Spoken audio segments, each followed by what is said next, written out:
Have you ever walked into a room and realized that everyone had already judged you before you even said a word? Have you ever wondered how many opportunities are lost every single day just because someone didn't look the part? Or better yet, what would happen if the person you underestimated turned out to own the very ground you were standing on? Today, you're about to find out. In this story, you'll witness a quiet man in a hoodie stepping into a glittering world of luxury. How a single assumption nearly cost a dealership millions. And the powerful lesson in humility, respect, and second chances. Because sometimes, the most important moments don't happen in boardrooms or behind big titles. They happen in the small choices we make when we think no one important is watching. Stay with me. This isn't just about luxury cars. It's about who we are, when no one's looking. But before we dive into what happened that day at Prestige Motors, let's meet the man behind it all. Not the man in a tailored suit. Not the one driving the flashiest car. Just Marcus Taylor. A simple guy, wearing a faded hoodie, stepping quietly into a world that was about to reveal its true face. Let's start there. Marcus Taylor stepped out of his modest SUV, adjusting the sleeves of his worn gray hoodie. The Arizona sun blazed above, bouncing off the polished glass of Prestige Motors, the crown jewel of luxury dealerships in Scottsdale. If you had seen him at that moment, you probably wouldn't have given him a second glance. Just another guy in sneakers and jeans, right? And that was exactly the point. Marcus wasn't here to be noticed. He was here to observe, to feel firsthand how people were treated when the world thought they had nothing to offer. First impressions are powerful. They happen in a heartbeat, faster than we realize. Psychologists call it thin slicing. Our brain makes snap judgments based on the tiniest details: clothes, posture, tone of voice. It's a survival instinct, sure. But in a modern world, it often betrays us. Because truth is, appearances are deceiving. Some of the wealthiest people dress the simplest. Some of the kindest hearts beat beneath the roughest exteriors. And sometimes, the person you ignore is the one who holds the keys to your future. Think about it. When Steve Jobs unveiled the first iPhone, the product that would change the world forever, he wasn't wearing a three-piece suit or designer shoes. He wore a black turtleneck, blue jeans, and sneakers. Nothing flashy. Nothing loud. Because substance doesn't always scream for attention. It simply stands, quietly, waiting to be seen. That's why judging someone by how they look is like reading the cover of a book and thinking you know the whole story. You don't. And when you act on that assumption, you don't just risk missing out. You risk betraying the very values you claim to stand for: respect, dignity, and fairness. As Marcus pushed open the glass doors of Prestige Motors, the cool blast of air conditioning hit his face. The smell of leather and fresh polish filled the air. He could already feel the curious glances, the subtle shifts in posture, the silent conversations dancing just beyond earshot. First impressions had already been made. But what would happen next? Well, that would reveal far more about Prestige Motors than any showroom could ever display. Let's step inside, and see what unfolded. The moment Marcus stepped inside, the energy in the room shifted. It wasn't loud. No one said anything rude. No one pointed fingers. But if you paid close attention, you could feel it. The subtle way conversations hushed. The quick glances, the faint tightening of smiles, the slight tilt of heads as employees registered his presence. It was as if an invisible question floated above him. What's he doing here? You see, prejudice isn't always loud and obvious. More often, it's quiet. It slips into the room dressed as professional intuition or gut feeling. It whispers judgments before facts have a chance to speak. Psychologists call this implicit bias, the unconscious attitudes or stereotypes that affect our understanding, actions, and decisions without us even realizing it. It's not always rooted in hatred. Sometimes, it's rooted in assumptions we've never thought to question. But left unchecked, it poisons how we treat others, and it can cost us far more than we know. In 2018, a Starbucks store in Philadelphia made headlines when two black men were arrested, simply for waiting for a friend without ordering anything. No shouting. No threats. Just sitting. But someone saw them and assumed the worst. That one quiet prejudice led to a national outcry, a public apology, and Starbucks closing 8,000 stores for an entire day, just to retrain their staff on bias and inclusion. One moment of unchecked bias, millions of dollars in damage to reputation and trust. Prejudice doesn't always show up waving a red flag. Sometimes, it's the silent look, the wary tone, the suggestion that someone like you doesn't belong. And the truth is, you can't claim to respect people if you only respect the ones who fit your expectations. As Marcus wandered further into the showroom, admiring the polished cars, he could feel the weight of those invisible walls around him. But he wasn't here to confront anyone. Not yet. He was here to listen. To observe. To understand exactly how deep these assumptions ran. Before pulling back the curtain on the truth. And soon enough, he would meet someone who would put those assumptions into sharp, undeniable focus. Linda Brooks. Let's meet her now. Her heels clicked sharply against the polished tile floor, each step precise, rehearsed. Linda Brooks, assistant manager of Prestige Motors, approached Marcus with a polite smile that didn't quite reach her eyes. Clipboard tucked under one arm, designer blazer crisp and impeccable, she looked every bit the picture of authority. "Excuse me," she said, voice cool, clipped. "Can I help you with something?" Marcus smiled warmly. "Just looking around," he said casually, hands tucked into the pockets of his jeans. For a split second, something flickered in Linda's gaze. A calculation. A judgment. Her smile tightened, the way you might smile at someone you don't quite trust. Her eyes flicked to his hoodie, his sneakers, his modest demeanor, and in that heartbeat, a door closed. Respect isn't just about how we treat people who impress us. It's about how we treat people when we think they can do nothing for us. And too often, without even realizing it, we let our assumptions dictate our respect. Linda didn't yell. She didn't insult Marcus outright. But in her words, her tone, her posture, there was an unmistakable message. You don't belong here. And sometimes, that kind of dismissal can wound deeper than any insult. Consider the viral story of a Walmart cashier in rural Ohio. An elderly woman in worn clothes came through her line, buying only a few basic items. The cashier barely looked at her, rushing her through with visible impatience. What she didn't realize was that woman was the town's biggest landowner. She had just donated millions to rebuild the local hospital. One moment of disrespect. One moment of assuming worth based on appearance. And a priceless opportunity for connection was lost forever. True professionalism isn't reserved for the wealthy or well-dressed. It's how you treat the person you least expect to impress. Because every person who walks through your door carries a story you haven't read yet.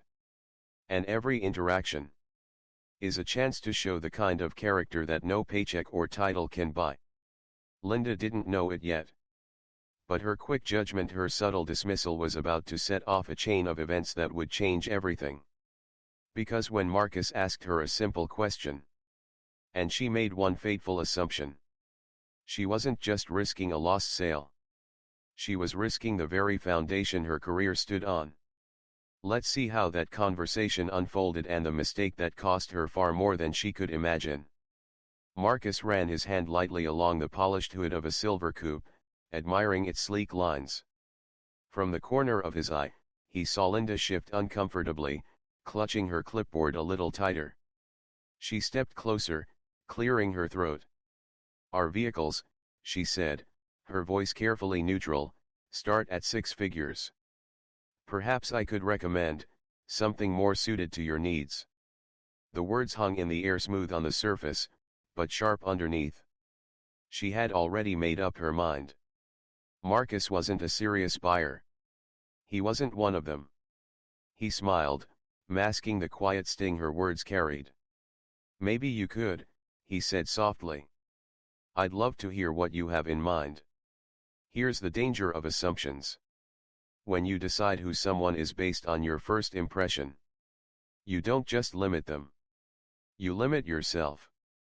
You stop listening. You stop seeing possibilities. You close the door before the conversation even has a chance to begin. And in business or in life, closed doors rarely lead to open opportunities. Consider the story of Richard Montañez. He worked as a janitor at Frito-Lay, pushing a mop and blending into the background. But one day, he had an idea. A spicy twist on a snack that would eventually become Flamin' Hot Cheetos. When he pitched it wearing no fancy suit, no impressive credentials, most executives might have dismissed him. But someone listened. Someone looked beyond appearances. Today, Richard Montañez is a multimillionaire, and Flamin' Hot Cheetos are one of the company's best-selling products worldwide. Imagine if someone had assumed he had nothing valuable to offer. Imagine the opportunity lost. Assumptions are shortcuts our brains love to take. But every time we choose assumption over curiosity, we risk stepping right past something extraordinary. In every interaction, there's a choice. Judge, or discover. Dismiss, or connect. Which one you choose determines the life and the legacy you build. Back at Prestige Motors, Linda had made her choice. She offered Marcus a list of used, lower-end vehicles, practical, affordable, more realistic for someone like him. And Marcus, still calm, still polite, took the paper and folded it neatly into his pocket. He had seen enough. Now, it was time to pull back the curtain. Time to reveal a truth that would turn Linda's assumptions and the entire dealership's world upside down. Let's see how Marcus made his next move. Marcus stood quietly in the middle of the gleaming showroom, his hands still tucked casually in his pockets. The list of budget-friendly vehicles that Linda had handed him rested unnoticed, folded neatly in his jacket. Around him, conversations resumed in cautious whispers. But the glances were sharper now. Curious. Suspicious. Maybe even, nervous. Marcus caught Linda's eye and smiled gently. "I'd actually like to speak to the owner," he said, voice light, almost conversational. Linda blinked, caught off guard. Then quickly recovered. "I'm sorry," she replied, her smile tightening. "The owner doesn't just drop by. They're a very busy person." Marcus nodded thoughtfully. "Maybe just give them a call. Tell them Marcus Taylor is here." A ripple of tension moved through the air. The kind you can feel even if no one says a word. Linda hesitated. Her fingers tightened around her clipboard. "I really don't think that's necessary," she said, trying to keep her tone professional. Marcus smiled again, the kind of smile that says, "I know something you don't know, yet." He pulled out his phone, scrolled casually through his contacts, and placed a call. Power isn't about shouting the loudest or demanding attention. True power is quiet.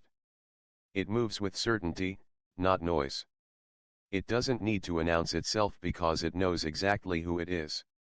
And sometimes, the most powerful statement you can make is simply to let the truth reveal itself. Think about Warren Buffett. One of the wealthiest men in the world, yet he still lives in the modest house he bought in 1958. He doesn't wear designer suits. He doesn't fly around in private jets. He doesn't need to. Because true authority isn't worn on your sleeve. It's woven into how you move through the world with quiet confidence that doesn't seek validation. If you truly know your worth, you don't have to prove it to everyone. You just have to stand in it calm, steady, undeniable. Because eventually, the truth speaks louder than anything you could say. As Marcus ended his call, he tucked the phone back into his pocket and turned to Linda with a soft smile. "They'll be here shortly," he said simply. Linda's face paled. Around them, the staff began to whisper again, only this time, louder, more anxious. The main doors swung open. And in walked Daniel Harper, the regional director, impeccably dressed, moving with purpose. His eyes scanned the room. And landed on Marcus. With a broad, genuine smile, Daniel walked straight toward him. And what he said next would shatter every assumption that had been made that afternoon. "Let's watch the moment everything changed." Daniel Harper strode across the showroom, his polished shoes clicking softly against the floor. Without hesitation, he reached out and shook Marcus's hand warmly.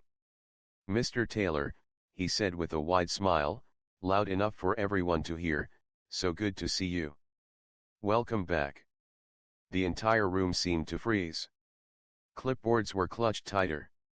Conversations halted mid-sentence. Even the air felt heavier. Linda's face went pale. She took a small step back, her clipboard pressed to her chest like a shield. And for a long, breathless moment, no one moved. Because in that instant, reality shattered the carefully built assumptions that had filled the showroom just moments before. The man they had judged was the man they answered to. There's a unique kind of pain that comes from realizing you were wrong about someone. It's not just embarrassment. It's a deep, uncomfortable confrontation with your own blind spots. It's facing the mirror, and seeing not just a mistake, but the part of yourself you usually prefer to ignore. Most people aren't cruel on purpose. But when we let assumptions guide our actions, we risk hurting others and diminishing ourselves without ever intending to. And when that truth comes crashing down, it leaves a mark. A necessary one. In the early 2000s, Oprah Winfrey, a woman known worldwide, walked into a luxury boutique in Switzerland. But because she wasn't dressed in designer clothes that day, the salesperson refused to show her a handbag, assuming she couldn't afford it. It later became an international scandal, sparking conversations about bias and hidden prejudice. The store issued a public apology. But the real damage wasn't just to Oprah. It was to the store's reputation and to the trust they had shattered. Because once trust is broken by judgment, it's incredibly hard to rebuild. It's easy to respect people who fit our expectations. The true test of character is how we treat those who don't. And sometimes, the most important growth we experience comes from the uncomfortable moments when we have to face how wrong we were. Linda stood frozen, words failing her. She hadn't just misjudged Marcus Taylor. She had misjudged herself, her instincts, her professionalism, the very principles she thought she stood for. And now, Marcus had a choice to make. Not just about Linda, but about the culture he was about to build at Prestige Motors. Because this wasn't just about one person's mistake. It was about how to create a space where respect wasn't earned by appearance but given freely to everyone. Let's step inside the conference room, and see how Marcus decided to start that transformation. The conference room at Prestige Motors was all glass walls and modern finishes, built to impress. But today, the sleek furniture and polished surfaces couldn't hide the tension hanging in the air. Employees filed in quietly, stealing nervous glances at Marcus as they took their seats. Linda sat near the back, her usual confident posture now folded into something smaller, more uncertain. Marcus stood at the head of the table, hands resting lightly on the surface. He wasn't here to humiliate anyone. He was here to plant something new, a seed of change, rooted not in fear, but in understanding. He cleared his throat softly, and the room fell into an expectant silence. Culture isn't just a mission statement framed on a wall. It's the invisible current that moves through every conversation, every interaction, every decision. You can't fake it. You can't mandate it. You have to live it every single day. And if you want a culture of respect, you have to build it intentionally, from the ground up. Because without conscious effort, human nature defaults back to assumptions, shortcuts, and biases. Take Ritz-Carlton, one of the world's most respected luxury hotel brands.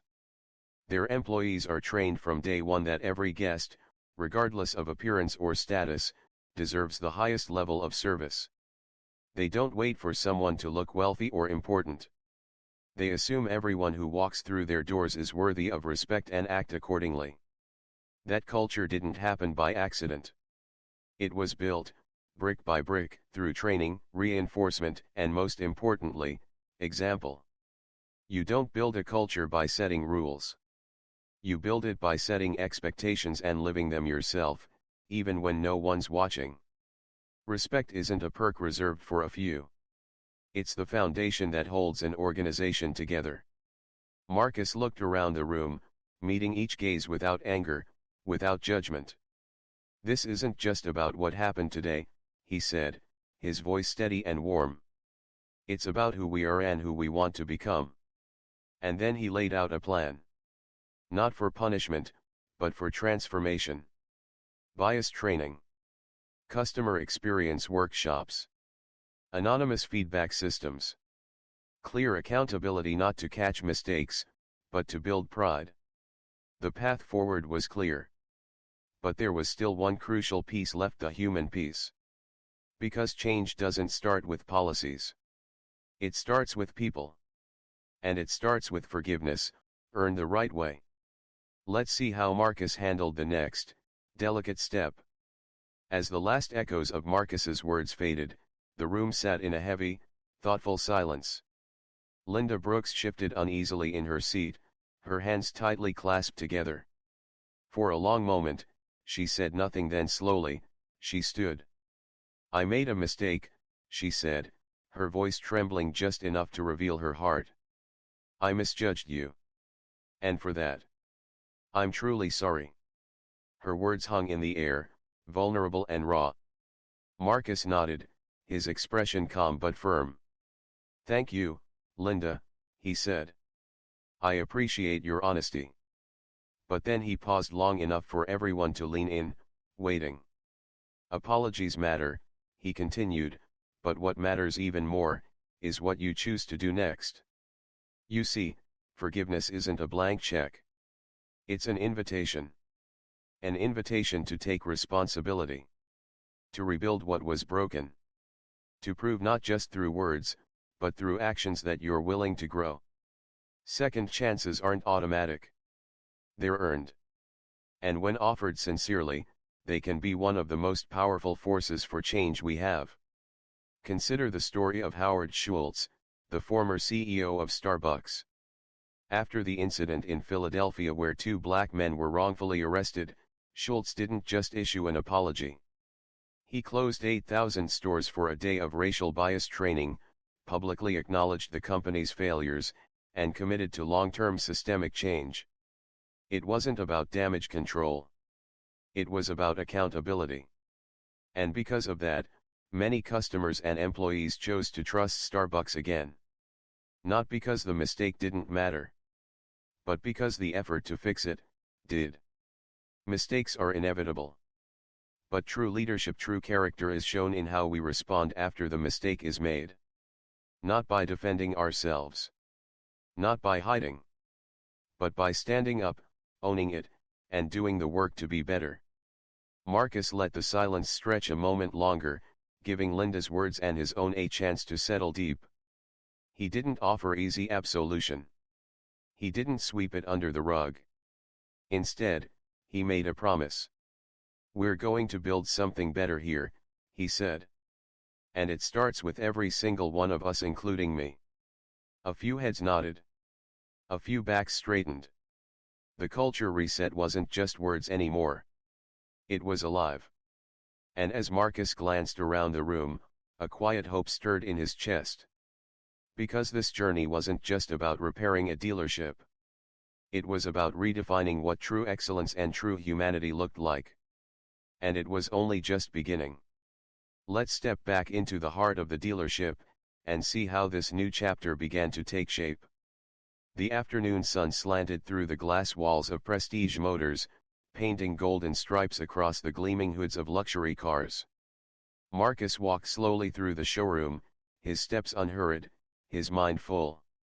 The silver coupe he had admired earlier still sat proudly under the spotlights. But somehow, it looked different now. Because Marcus understood what truly defined this dealership wasn't the shine of its vehicles. It was the way people felt when they walked through those doors. Luxury wasn't just the product on display. It was the experience you created. The dignity you offered. The trust you built, one quiet interaction at a time. True service excellence isn't about selling expensive things. It's about making people feel valued no matter who they are, what they wear, or what assumptions others might make about them. It's easy to polish a car until it shines. It's much harder and infinitely more important to polish a culture until respect becomes its natural shine. Because in the end, people don't just remember the price tag. They remember how you made them feel. Think about Lexus, the luxury car brand synonymous with exceptional customer service. They don't just sell vehicles. They create an experience. Personalized greetings. Attentive listening. Follow-up calls months after a purchase, not to sell more, but simply to ask, how are you enjoying your car? That's why Lexus customers stay loyal for decades. Because excellence isn't a one-time act. It's a way of being. Luxury isn't the object. It's the feeling you create, the unspoken assurance that says, you matter here. And true greatness in business and in life comes from choosing to make people feel that way, every single day. Marcus paused by the silver coupe, his reflection merging with its glossy finish. He wasn't thinking about sales numbers or profit margins. He was thinking about the unseen things, the smiles, the respect, the quiet moments of genuine connection that would soon define Prestige Motors far more than any brand name ever could. The journey wasn't over. In fact, the most important part, the legacy, was just beginning. Let's step into the final chapter, and see how Marcus's vision would ripple far beyond these showroom walls. As Marcus stood in the soft afternoon light, looking out across the now quiet showroom, he found himself thinking. Not about cars, not about sales targets. But about something much bigger. Character.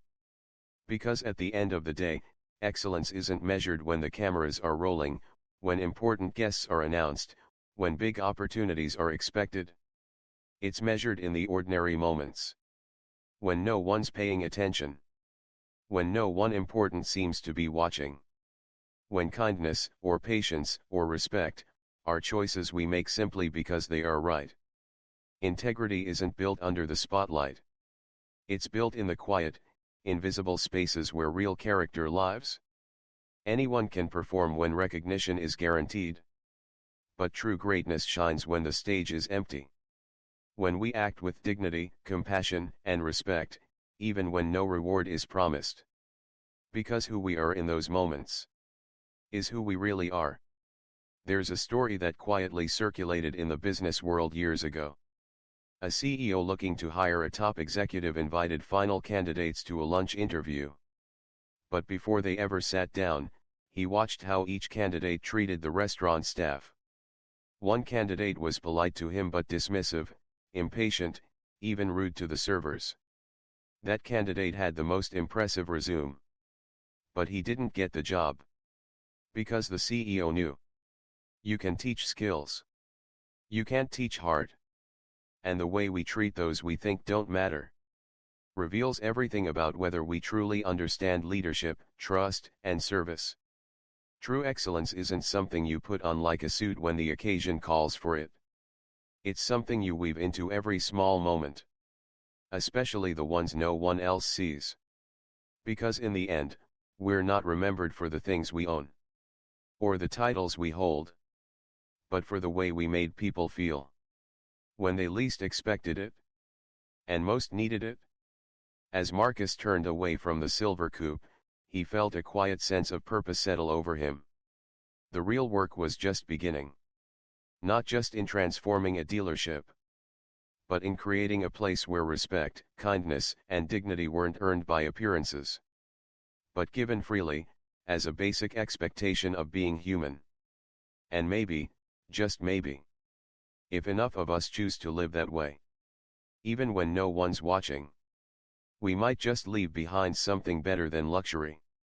We might leave behind a legacy worth being proud of. If this story made you pause for even a moment, to reflect on the quiet ways we judge or uplift those around us, then maybe, that's where real change begins. I'd love to hear from you. Have you ever experienced a moment where someone surprised you, simply because you looked beyond the surface? Share your thoughts in the comments. I truly believe, the more we listen to each other's stories, the more we can build a world where respect isn't rare, it's expected. If you found value in this message, feel free to like, share, or simply pass it along to someone who might need a little reminder today. Thank you for being here, for thinking deeply, and for choosing kindness, even when no one is watching. I'll see you in the next story.